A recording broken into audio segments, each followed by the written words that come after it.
Hi, everybody. This is Arthi from Human Chapters. I'll tell you a little bit about human chapters. Humans are living narratives with a past, present, and future. These narratives constitute of a number of chapters across a lifespan. The aim of these conversations is to highlight a chapter of the narrative and unpack its connections to other chapters. I don't care whether people are no natural storytellers, but I truly do believe each one of us has a worthy story to share. An acknowledgement to country. We acknowledge the traditional owners and custodians of the lands in which we are. We pay respect to their tribal elders, past and present and emerging. We celebrate their continuing culture and we acknowledge the memory of their ancestors. Today, we are going to be speaking to Trey about his chapter, Walking in My Purpose. Welcome, Trey. Tell us about yourself. Thank you, Ari. Thank you for the introduction. I'm happy to be here.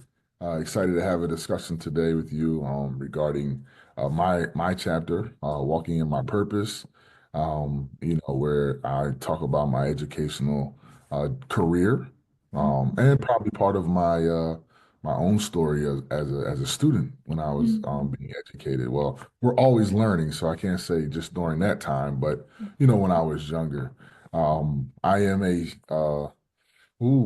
career school counselor at this point. I've been in this space for roughly since 2011, Mm. like 13, 14 years. Um, and I've worked in the middle school, which we would have here, which is for us would be grades 5 through 8, Oh, yeah. uh, for 10 years. I am now a high school 9 through 12, Mm. secondary for you all maybe, Yeah. school counselor at a career tech high school. So it's like where kids learn um, trades and hands-on experience. That's where I currently work. I've also served as an adjunct professor at Villanova University in the past. Wow. I've been blessed to write two children's books, Cheesesteaks and Clippers 1 and 2. Cheesesteaks and Clippers 1 is the original. Cheesesteaks and Clippers 2 is called Cheesesteaks and Clippers 2 Making Change. Yeah. Um, the stories are based upon my son and his experience in the barbershop setting, Yeah. and how it's influenced his life. Not just Mhm. about getting a haircut, it's pretty unique. And then the second one is about financial literacy. So, you can find those books on Amazon, Barnes and Noble, all online. Yeah. Very blessed to have a nice little following. Also, maybe in the show notes, we'll put the Instagram Yeah. pages so you can follow the page. My son is now trying to learn how to work it and run Instagram because we're trying to teach him how to be an entrepreneur and Yeah. learn how to get some skill set for himself. So very blessed, but I'm very fortunate. I'm married. I have a wife. We're expecting another little baby soon, so excited about that. So just very very happy to be here today to talk to you about my experience in education. Thank you so much, Trey, for such a beautiful introduction and cheesesteaks and clippers. We'll definitely have some links in there for all the listeners, and we'll talk about those books very soon. But going back to your career, tell us about your journey in education. Well, I wouldn't say I won't ask where it started, but what led you to becoming a counselor and what's your experience been? So my parents both were counselors. Mm. Actually, ironically, my wife is one as well. So Yeah, that is our space that we work in, yeah, helping people. Additionally, my father was a coach. I played sports, yeah. but I understood the impact that counselors have, and I watched it with my parents. When I started my career out of university, out of college, Mm. um, I was a secure detention counselor. So, and I still consider that part of my educational journey. Mm. During that time, I was working with adjudicated delinquents. So, Mm. from ages 10 to roughly 17, some 18, who've gotten to some legal issues. Mm. We served as their um, counseling and slash watch eyes. I hate to say that, but to make sure they were acting proper while they were waiting for their placement or going back home. Mm. But during the time you learn so much about the challenges that were facing our youth. So when I was able to get into the school setting, I was almost had a one up in that space to be able to help me. So, but that's how I got to where I am. And Mm. my parents were like my foundation, and I didn't really want to go into that space, to be honest with you, believe it or not, just Yeah. because of those things. I don't want to follow everything my parents are doing, but sometimes when you're just in that environment, they Yeah. close you in and boom, and there you are. So, I've been really blessed, and I forgot to mention additionally that I am on the Pennsylvania State Board of Education for Ah, our state here in the States. yeah, beautiful. Okay, so you became a counselor because of family, or just not even because of that, but your connection to it. Mhm. What has the experience been like as a counselor and then in relation to your son? Um, so it's very unique. Yeah. You know, I I'm confident and pride myself on being a motivator for Mm, students. I try my best to build rapport with our students and our teachers. I mean, our teachers as well, but our students and our families. mm, Um, So that's my goal, my vision is always to serve the people that are customers, right? They're our educational customers. Like, yeah. look at it as a business, like not too far gone as a business, but it is, right? There is a Mm, revenue that pays for my salary that allows me to work that I have to give them a product. So when I think of it from that standpoint, I think about my customers, which are the children mm, and the parents and the community members who take care of me financially so I can have a living for my family. mm, Um, so I pride myself in that. I've learned a lot, mental health issues with our children. I learned some of our ways to motivate them in a space where we mm, think it's so much different from how, we were raised. Myself, the aspect of technology of today is not what I saw. I mhm. was used to Oregon Trail and, you Yes. know, little games like not what we see today, right? So with that being said, it's a lot different. But I Mm, think there's ways that if you learn how to connect with them in that space, you're able to move them, right? mm, Like, because when I was a child, someone found out what space worked for myself and my peers, and they moved us, and they motivated us. yeah. So I think you have to do the same. Like, often we're so quick to say, oh, they don't care, they're so distracted. Well, why don't you Mm, get in that space and disrupt it and get their attention so that you can move them in yes. an area they need to go? So it's different layers to that. And then for my son, you know, my wife, who's also a counselor, is so big on mental health and therapy, whatever a child needs at a young age. He's Mm, been blessed to be exposed to all of that. yeah. Certainly he had a struggle with reading at one point, and is where Mhm. I got to this whole literacy space as an educator, and an advocate outside of my employment, even though I try to help where I can, but Yeah. my literacy work is more of an external mission that I'm on outside of my counseling job. Mm, Um, and I'm just fortunate that I learned about the science of reading. I learned about the 44 sounds. We mm, created a nonprofit. One of my friends leads it. It's called Lit Champs, which yeah. we'll be able to put, the Instagram page on there for that. But we built a whole mission beyond helping kids learn how to read, and it's just growing, and decodable books are coming, and more things. So Mm. just really fortunate to be able to give a piece of me with society.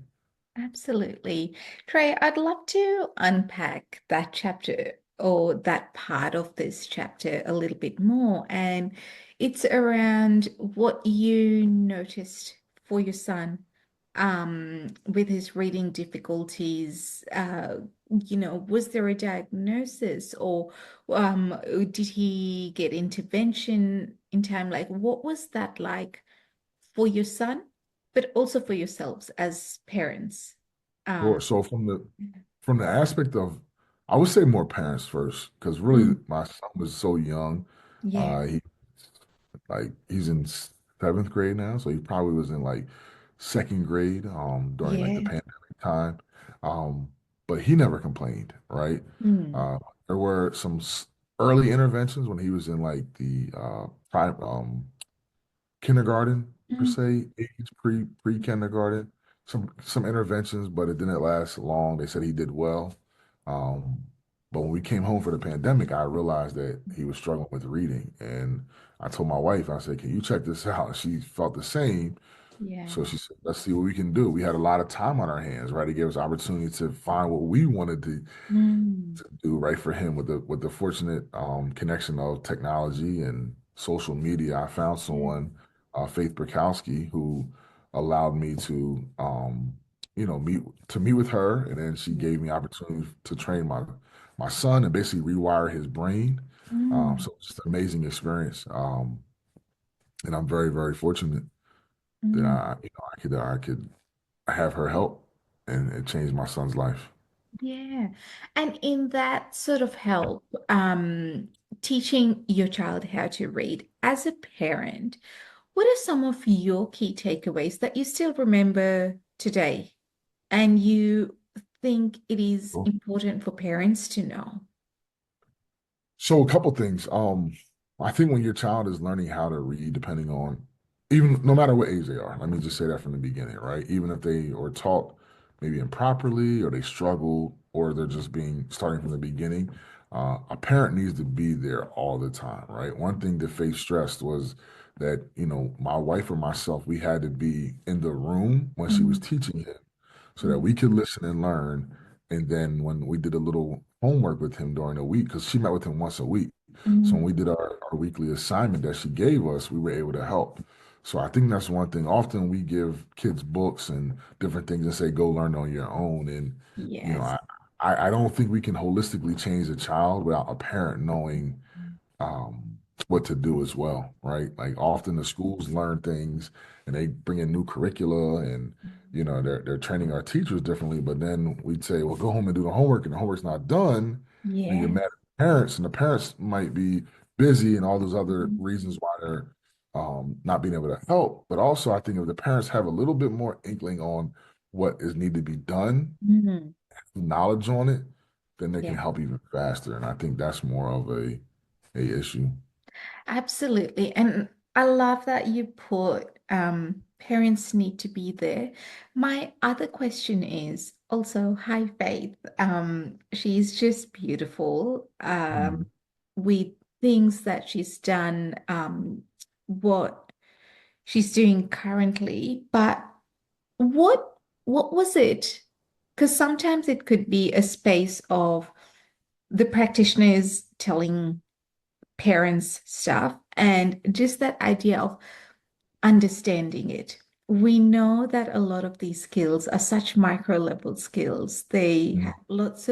They contain lots of nuances. A lot is happening, and you do have an educational background, but how were those conversations? How did you and your wife understand the nuances of reading? Um, Honestly, one of the most impactful things that I believe we understood, um, because he was such at a infinite stage that Faith was able to help him and, Mm. you know, rewire his brain at that time. And he probably could have got even more help, but during that time his session was done and, Mm. it's some financial responsibility and different things. But she really did Mm. amazing work with him. But it's something we have now with the Lit Champs. We have a sound chart, and I Mm. think the sound chart is one of the most unique ways to engage parents at such a Mm. young age if a child is struggling, because it's something they can do. Mm. It's not like you're asking them to write a term paper or APA format or Yeah. works cited and a bibliography and all. We're talking about skills that are needed for any uh, English reading, Mm. right? Just being honest, English reading, American English reading individual, right? So if you want to learn the American English language and you're trying to learn it, you have to learn these sounds, right? And obviously you can learn other languages that have the same similar sounds, but the use of those sounds in this language is different, right? Because sounds are actually universal, but how they're Mm. used in each language is different. Yeah. So and then when you learn that, you're able to say, okay, now I can help my child. And Mm. I think all parents, who are helping kids, not even that, just to learn the sound chart. I think learning the sound chart could just move our country in Yeah. so many ways in America in a sense, and even across the globe, right? Like Mm. no matter what your language is, if you learn the sounds of your language, Yeah. you're able to build upon that a lot faster. Yeah. I love that. Learn the sounds and how they work.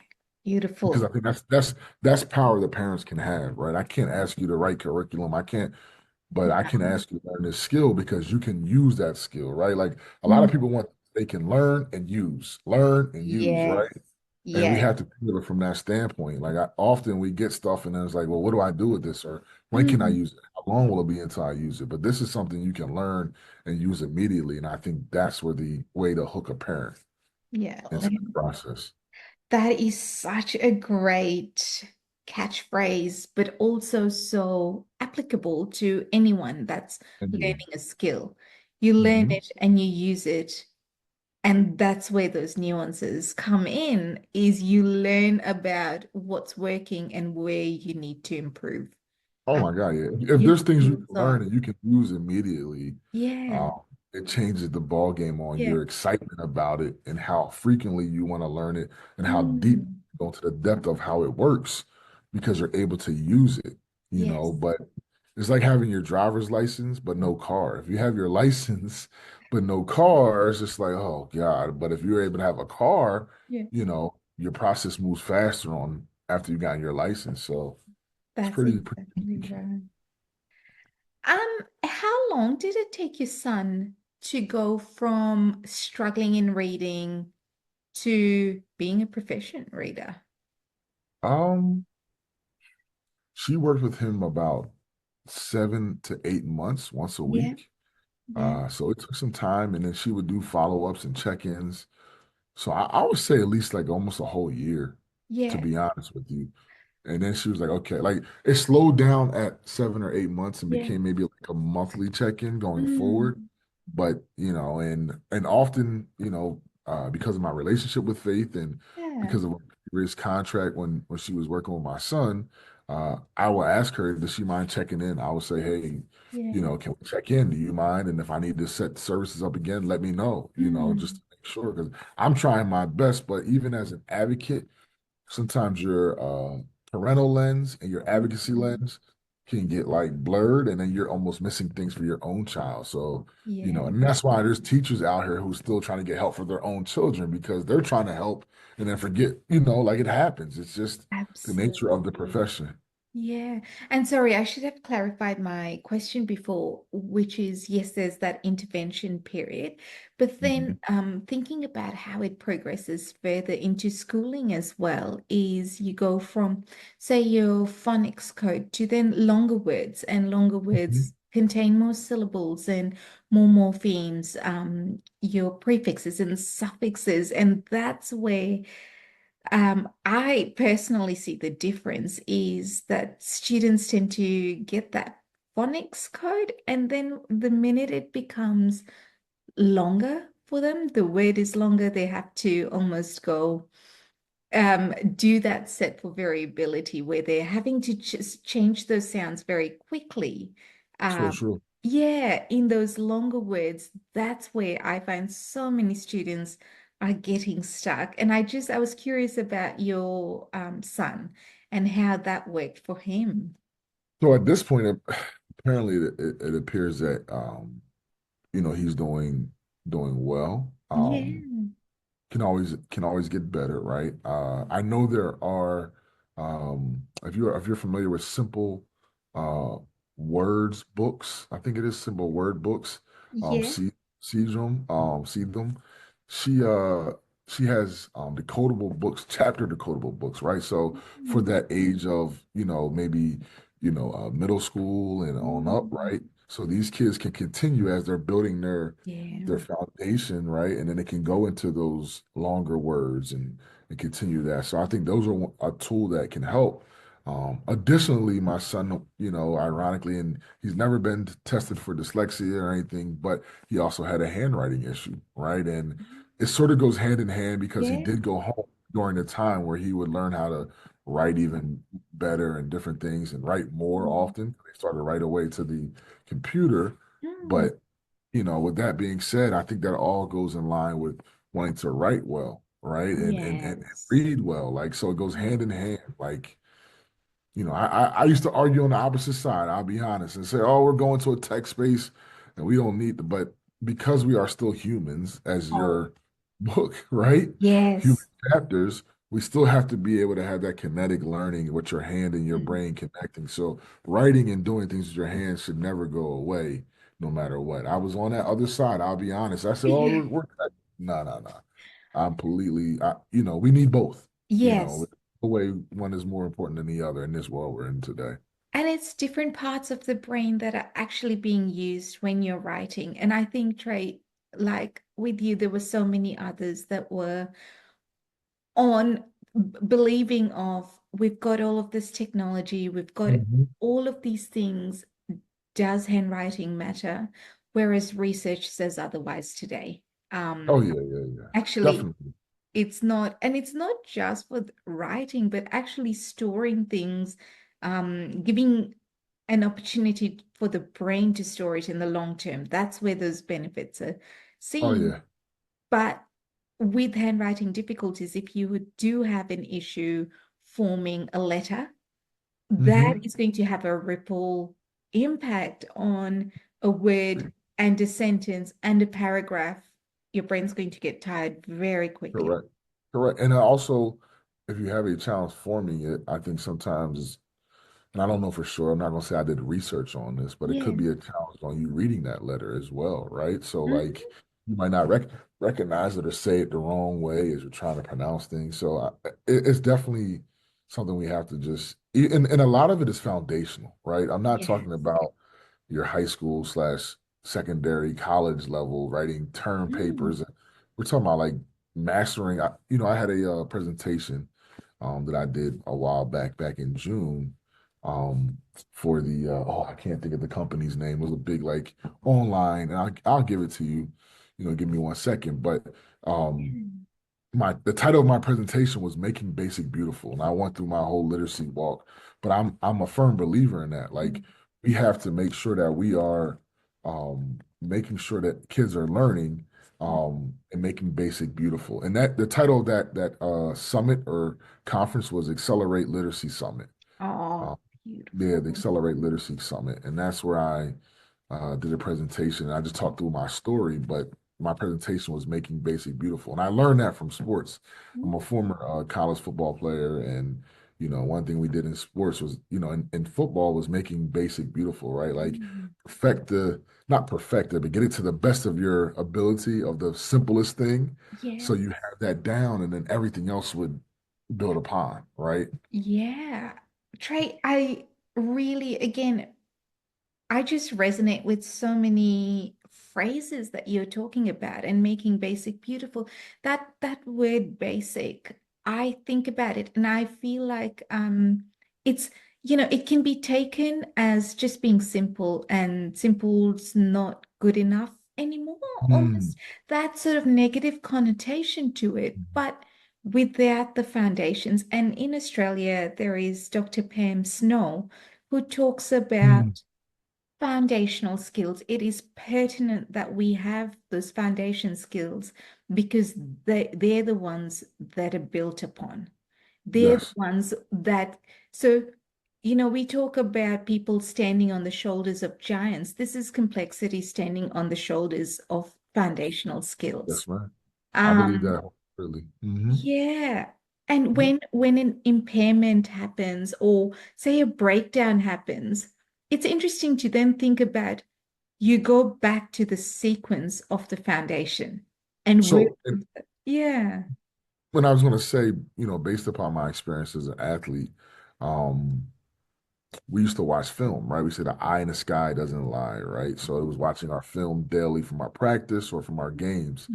But if you figured out why it played didn't work, the coach would rewind the film over and over and over, right back to the foundation. It's the same concept. Like, Yes. you didn't look at the end result, like, well, why didn't you catch the ball? Or, and you Yeah. look back and say, okay, well, the quarterback had Mm, pressure on him because the lineman didn't block, or mm, whatever the case is, a million different ways he goes back on, or your footwork wasn't right. But it was all mm, those things that were the initial foundation, which once mm. you started off wrong, everything going forward was all messed up, no matter what it was, and Yes. affected everything in life. So Yeah. this walk in literacy and education of making the basic beautiful and helping the primary time era for kids is my, calling, I would say to some extent. Yes. Um, because I just believe in that, like fixing everything then, and then wherever life takes you, takes you.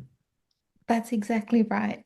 Thank you for sharing that part of it. And I'd love to then go into reading and or to say difficulties in reading or literacy in general, then going into learning and mental health Hmm. in relation to counseling. Have you noticed Well, yeah, I mean, correlations? oh, yes. So even as a kid, I didn't understand it from the counseling side, Mm, but I understood it from the child embarrassment side. mm, But if a kid couldn't read, right, and something I'm telling parents now, like find the simplest thing, a menu, directions, whatever it is, and have your child read out loud to you, right? So when they read out loud to you, you can hear if they can do it or not. mm, Hopefully the parent has the literacy skills to understand what's on the page that the child is reading from, most mm, likely still, right?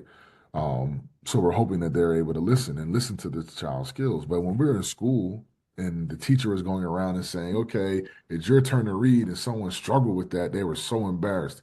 And yes. then when someone else would make fun of them because they could Mm, not read, then that's when depression sinks in. And that's when, you get frustrated and you don't want to come mm, to school, want to go into that classroom and everything is such. And so that's why I think the mental health and the literacy go hand in hand. There were times where I would bring kids in my office and ask them to read something and they would struggle, right? And looking back at it, at that time when I was in middle school with them, I would just say, this is why we need to be in class. You need to get back to class, right? Because maybe they were struggling with the behavior or whatever the case is. mm, I feel bad now because I didn't have the skills to give them an intervention at that time. So mm, when they were in front of me and they were struggling with reading, mm. I could have given them a skill which might have opened that kid up and say, thank you so much. And I was so frustrated and flustered and everything else. And now I send them back to class with a little bit of foundation or give the teacher. I was just saying, you don't know the skill, get back to class. But telling someone they can't do something without a solution to it doesn't help. Yeah, that is, that's right. And we think about it's in front of other people. They themselves probably already know Hmm. their own difficulties. Now it's brought to light, and then the ripple effect of it as well, Hmm. because it doesn't just stay in the classroom, it goes out of the classroom, on the playground, and for number of days and weeks and terms. Yeah, So true. telling someone. Um, you mentioned a barber's shop before. Hmm. And why, tell me why that's important to you and what has happened in the barber's shop. So just as a kid, the experience of going to the barbershop was awesome, right? Like you're able to get a fresh haircut, which for many people, especially when you're a kid, it feels like you're getting $1 million, right?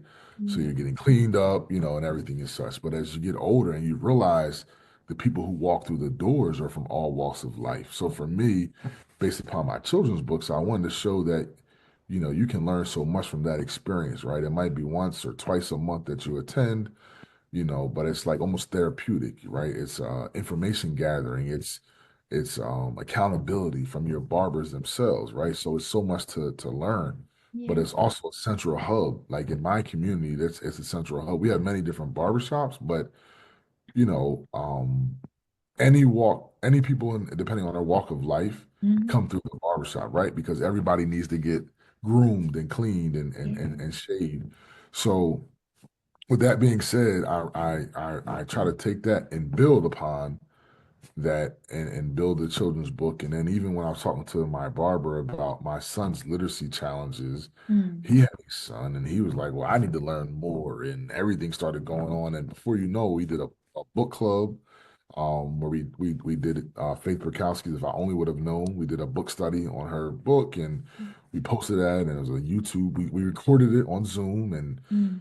on YouTube, and people were going crazy, and it was just amazing, just amazing, and I just even Scarborough's Rope with Dr. Yeah. Scarborough, right? She watched it and she was like, "This is great." Yeah, yeah, yeah, yeah. She even watched it, so Mm. it's just a blessing. It's just an honest blessing, and the opportunity to use the barbershop as a platform to inform and help people. Mm. Tell me more about that book club. So it was five, maybe six now, I think African American men, Mm. um, who the core of us is like four who Mm. 4 to 5 who read the book. Now we've added some more people, but we just discussed the chapters. Facebook is very basic. It's probably written in like third grade, between like 8 to 10 year old Mm. writing capability, right? It's very, even maybe younger than that. But it's very making basic beautiful again, right? It's Mm. simple, but it has like you learn so much from it, right? So it's Yeah. done, it's written like a play format, almost like a cartoon slash play. And each week we would read a chapter and then come back on Sunday and meet and record. And guys were going crazy. We learned about dyslexia. We learned Mm. about how the pediatrician can help, how the librarian, Yeah. and just in others, right? And you get knowledge. And when you're paying attention to some of the issues that are out there, you're like, well, no one knows this, Mm-hmm. and that's what really ignited the fire that we want to help more people, right? Because Mm. I don't believe that having information for yourself and Mm. not sharing with others is good, right? Like Yeah. when I learn something, I want to share it with others, as long as it's not depriving myself, right? I Yes. want to share it with others so they can also be able to utilize it as well. So Mm. that's what we've been doing. And now we're on a mission to write decodable books, put sound charts all across in classrooms, libraries, barbershops. They're all over the place now. So it's been a blessing. And we connected with Express Readers, Elise Lovejoy, and she's Yes. been a big supporter of ours. So we're excited. We're excited. Mm. And one person who's helped us as well behind the scenes is Jeff Vaughn. Jeff is actually from the UK, but he's living in Hungary. And in Hungary, I always say that wrong for some Mhm. reason, but in Hungary, my apologies. He lives in Hungary and with his family, but Jeff has been a background support of us, and he's done so much as well. So I'm Mm. just really thankful to be able to have an impact. That's incredible. I will be looking at, actually, I feel like I've watched a few of those book club videos as well when I was first introduced to them, but I will be putting a link Okay, in the show notes as well, because I do believe it's really important for many other people to learn about education, how they can be involved. Because if they have a child, if they have a niece, nephew, anyone, there's a role to play there is, in there it. is. Now let's go into the children's books. Tell Okay. us about, yes, what the name, what has, well, I know a little bit about what's inspired it, but what was that process like for you? So it initially was a like a challenge slash bucket list Mm. from some colleagues. And they said, let's see if you can write a book. I'm like, write a book? That's not, well, you can do children's books, you can do whatever you want. So I wrote a bunch of different titles for books. And I Mm. said, I'm going to try to go through these. And Cheesesteaks and Clippers was the first one. Okay, Trey, we were at Cheesesteaks and Clippers. Yes. So, uh, both the books were initially like a challenge and like a bucket list thing that came Mm. to me. And honestly, it was very unique. And I decided to write down titles that Yeah. I would come up with for the books. And, the first one was Cheesesteaks and Clippers. And within that, one of my childhood mentors was my barber, Mm. or Buddy Epps, out here in our local area in Norristown, Pennsylvania. We used to laugh because we felt like he would not felt like it because he did sometimes, but he would eat a cheesesteak, which is, common to the Philadelphia, Pennsylvania area as a Yeah. food, a recognizable food, and he would try to cut your hair. So like when he had a lot of people in the barbershop, he would be eating his sandwich trying to cut and stuff like that. So, it made people laugh and they knew the reality of it. But I found out that I've learned so much more from him in that experience than just that. So I use that as a catchy title. Yeah. But so many things we learn. Like if you read the book, the first book, it never talks about the kid getting a haircut. It Mm. talks about so many things that you learn, right? Respect, Yeah. history, giving back to others. It takes a village, like in all different ways. You learn these things. And then the second book moves on, and now it's financial literacy, and it's growing into to a series, right? So Mm. as time moves on, the third book, and I'll give you a little update on that. But my wife is going to be like the co-author, where she's going to write about mental health, and there's a story behind that. Still using the same characters, everything is such. Yes. And then the fourth book will be my son, my oldest son. Mm. He'll be writing like a book, almost like My Brother and Me type of book, so that he can learn a little bit about writing. And during that process, we have some people who help us, and we go through a whole I call it like creation team phase, right, where we create the product, and they'll both be part of that from when they write their own books. But Mm. it's just a family thing that we've built now, and a lot of people like it, and it's just something fun. And they always say once you put your name in a book, it lasts for quite some time, right? Yeah. So happy to have that impact. Absolutely. Back to writing that book, Cheesesteak and Clippers. So you came up with the title and thinking about what you wanted to put in the book. Did you know it from the onset, or did it take time to go to the barber's shop and actually just be immersed in the experience of what the barber's shop meant to its core essence? Yeah, I'm just thinking about So the writing. Yeah. experience is the core essence that you go Yeah. through from your childhood on up. Mm. Um, but working with my creation team, there are questions that they ask me to pull out more of my Yeah. thoughts in that space. But there's so much, like when an older gentleman would come in the barbershop, you would give up your seat to the older gentleman, like out of respect. Like it's just a lot of things. Like you learn humility because sometimes there's jokes and people can be talking about you, and you learn how to just have thick skin.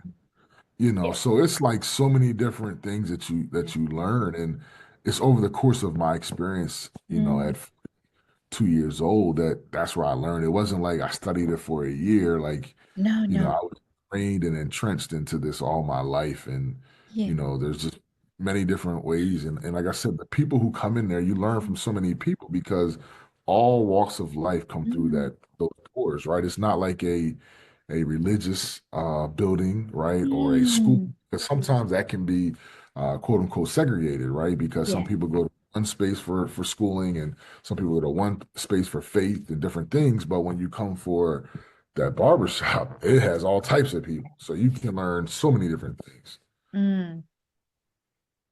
It really is the heart of the community, depending on It the is. culture. And yeah, that's and almost equalizing the playing field, Mm-hmm. Mm-hmm.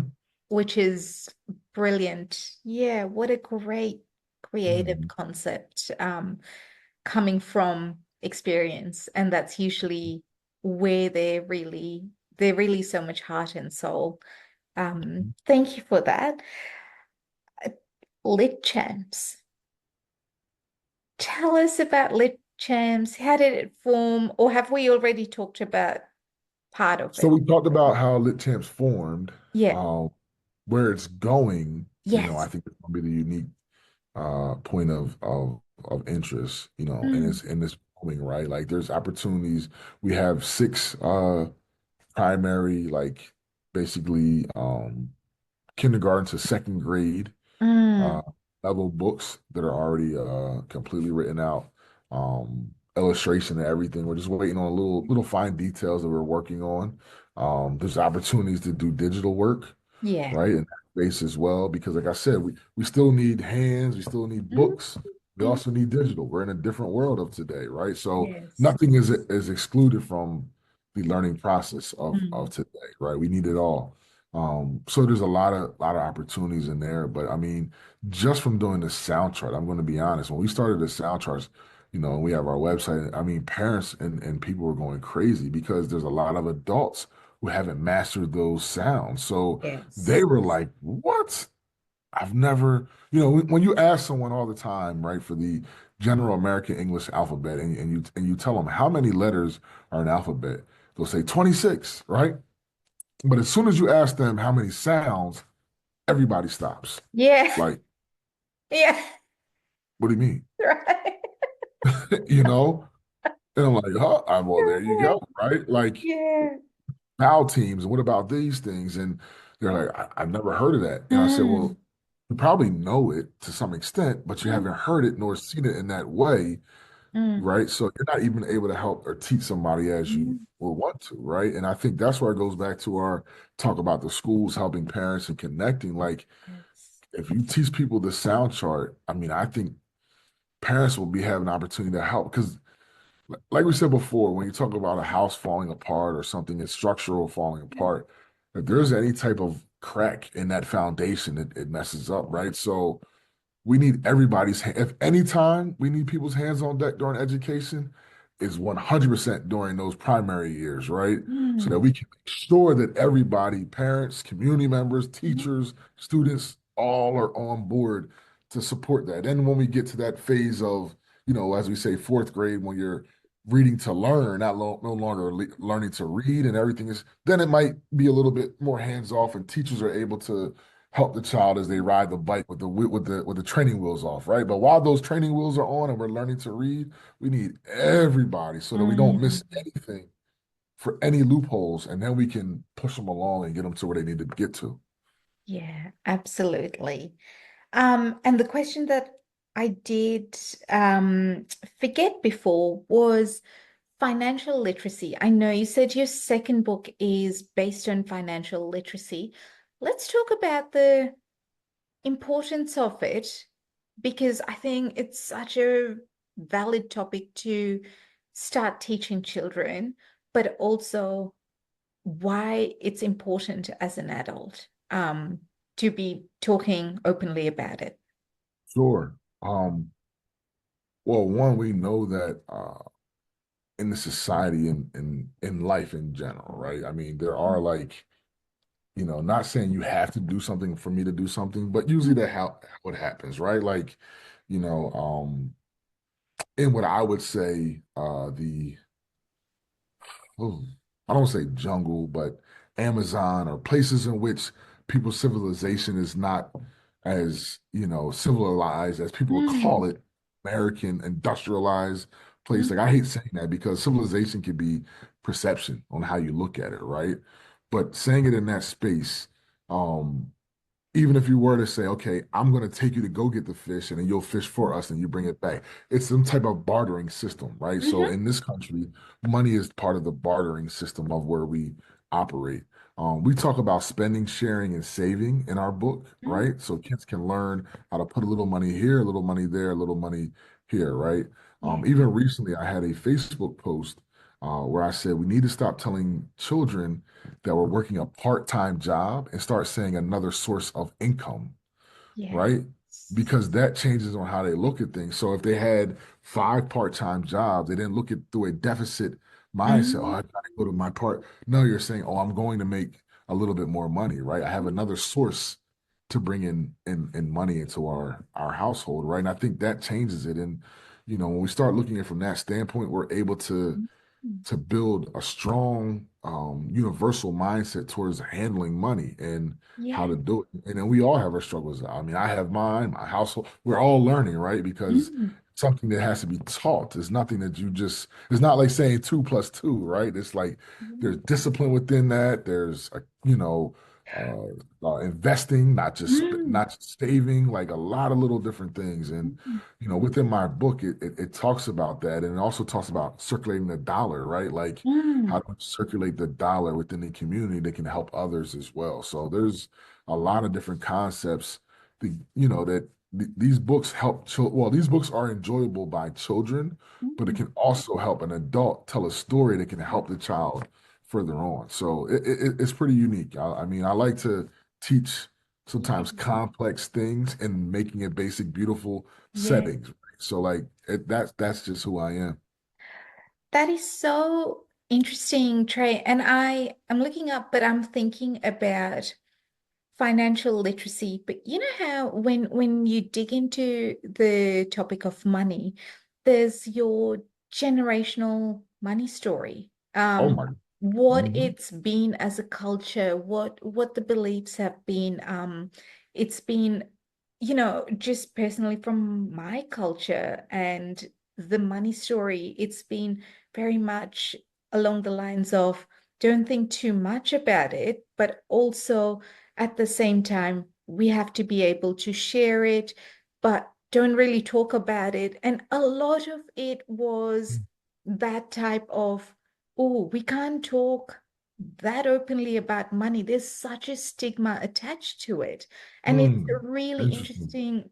Whereas now, as an adult, it's gone back to I wish I would have had education as a child in terms of how do you save and where do you invest and what does that even look like? Because thinking about myself as a learner and even till today, I have to work really hard at conceptualizing concepts. Mm.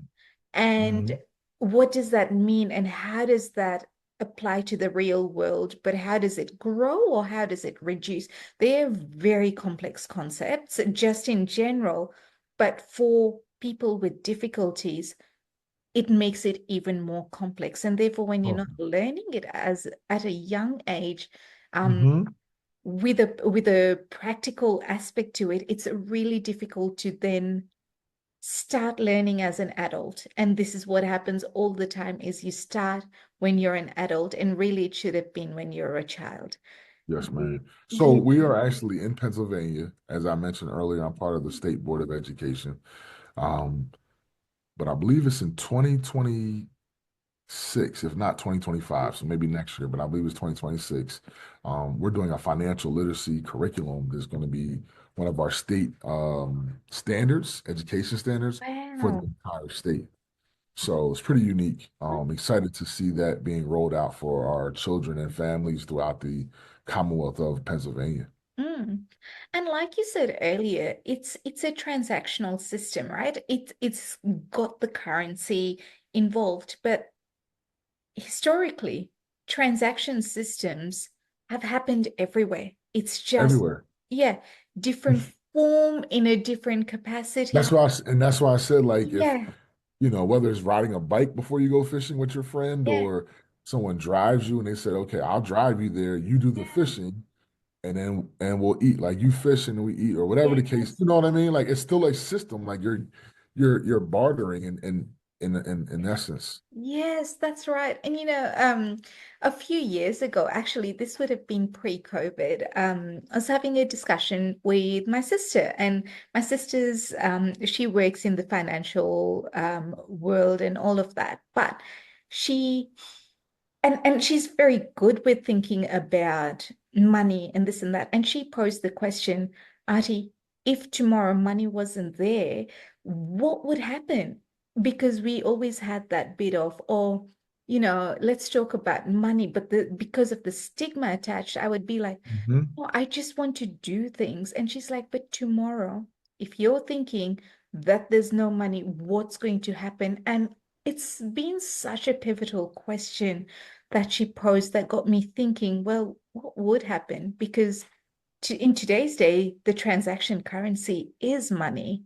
So if it Hmm. wasn't there, then you're limited in doing many things, and that in itself has Well, I consequences. think that's where we have to make sure that children are getting skills in which Mm, they can learn ways mm, outside of if they get into a bind as such, right, where money is an issue or they have a skill that they can offer that is a Yeah. necessity that Yeah. people need, right? And, I think sometimes we think that certain markets can be oversaturated with certain Mm. jobs or certain types of, entrepreneurship or whatever you want to call that, right? But Mm.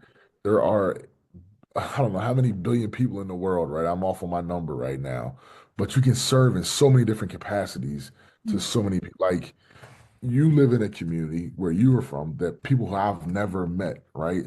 And I can help somehow, even Mm. if it's through technology. And the, I don't know what the currency might be.